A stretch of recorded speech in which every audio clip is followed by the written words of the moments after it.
Hi everyone and welcome to Europa Park. Mac just released on their platform VJoy the third episode of a series which is following closely the development of a new coaster and a new area at Europa Park.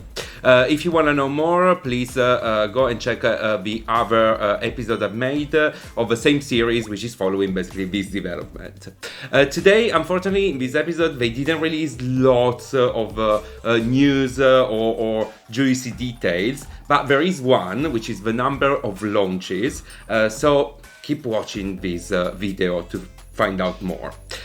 So in this series, they wasted a lot of time with completely useless information. There was a spot of Rulantica, and they talked about the history of launched coasters, all the different techniques, and all the different types. But there were some aerials of the new area. They are working on the concrete part and they are starting putting the bases for the pillars of the coaster.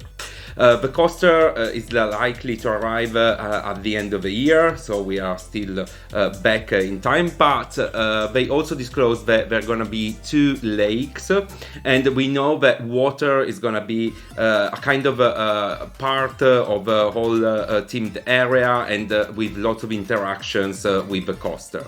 My educated guess is that probably there is gonna be also a second attraction which is gonna involve water, but this is just my pure guess.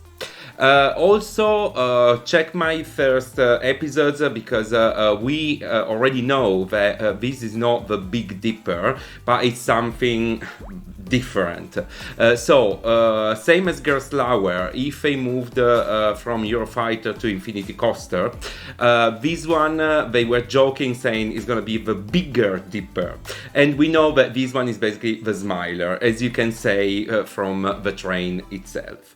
As I said, in this episode, apart from the areas, the update of how the construction works is progressing, there is not much. But after the never-ending history about the launched coaster, they said something really interesting. So Blue Fire has got around 100 elements, the magnetic elements to make the launch, and they say that the new coaster is gonna have nearly 300, which I think it's a way to say the new coaster is gonna have 3 launches. So this is the only interesting thing we discovered. As usual, keep checking this playlist. As soon as Mac releases a new episode, I'm gonna just do an update to grab any decent information they are releasing. I think they're gonna get more interesting by the time goes by and we get more to see in terms of the construction, in terms of tracks, in terms of trains at some point. Also go on VJoy website, because the series, despite being a kind of comedy and they're trying to be funny, but it's still interesting to see what kind of information they are ready to release. So check out this playlist. Of course, if you like my videos, please subscribe, and another update is gonna arrive in approximately 1 month.